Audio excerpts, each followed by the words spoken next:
Assalamualaikum warahmatullahi wabarakatuh. Perkenalkan, nama saya Ahmad Romdoni, NIM 05491956 dari UT Jember. Saya di sini akan melakukan praktek di mata kuliah pengembangan produk agribisnis. Saya sekarang berada di UT Muhammad yang berada di Puluhan, Kabupaten Jember. Saya di sini untuk meneliti tentang produk-produk yang ada di sini dan untuk pengembangan produknya.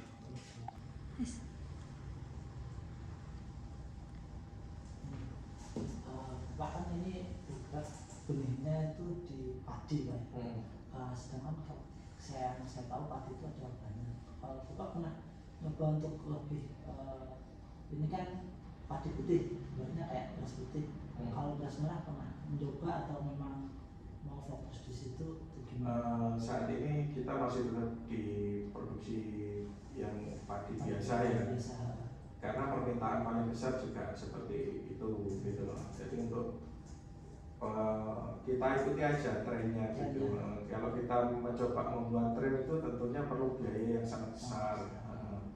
Jadi kita ikuti alurnya kemana, kita harus adaptasi secepat mungkin gitu. Berarti lihat pasar dan permintaannya. Ya, harus gitu. Kalau kita bikin sendiri, inovasi sendiri itu lebih ke arah efisiensi dan kualitas. Berarti harus mulai dari awal lagi, Pak. Iya, kalau mau bikin lagu itu kan butuh proses yang panjang, waktu yang banyak, dan juga biaya yang besar. Jadi lebih baik kita fokus yang ada dulu. Tapi untuk masa yang ke depannya, apakah ada minat untuk misalnya mengembangin benih selain padi gitu, Pak, kayak jagung? Kalau yang Jember kan biasanya terkenal ini edamame. Untuk proses itu apakah maksudnya ada kemungkinan atau memang mau fokus di padi? Untuk saat ini kita fokus di padi karena padi itu kan kebutuhan yang paling dasar ya. Masih kebutuhan pokok sih, Pak. Iya, jadi nggak akan ada matinya. Beras. Ya, kalau lainnya sih masih belum. Kalau jagung sudah pernah kami coba, tapi kendala budidayanya ternyata nggak mudah. Budidaya jagung itu nggak Pernah mudah. mengembangin produk Jagung, iya, budidayanya juga pemasarannya tidak mudah.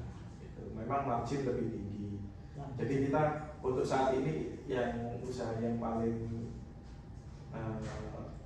low cost ini berarti itu yang paling risiko paling rendah itu ya di padi.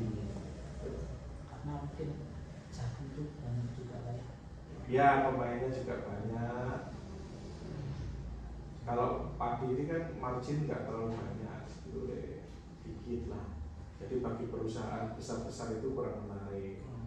Tapi jika kita dilakukan dengan manajemen sendiri, ya masih ada ruang keuntungan. Memang hasilnya lama, karena kan tadi kan proses pengajian. Iya. Kalau waktu nyoba jagung itu Bapak dalam kurun waktu berapa bulan untuk menyimpulkan sebenarnya ini kalau dikembangkan butuh agak susah ya? Iya, saya udah nyoba kurang lebih satu musim. Satu musim. Iya, kendalanya kan di isolasi. Jagung itu kendalanya di isolasi, baik isolasi waktu maupun isolasi jarak. Kalau kita kerja dengan benar, itu bakalnya sebetulnya 50% tingkat kegagalannya. Itu aja ya. Termasuk tinggi, Pak. Iya, tapi keuntungannya juga tinggi juga sebetulnya gitu. High risk, high character gitu aja. Ya tergantung kita mau. Iya. Kecuali kita kalau mau nakal, ibaratnya kita gak jujur sama customer. Berarti oh ini sebetulnya kawin dengan jagung lain, kita nggak peduli gitu.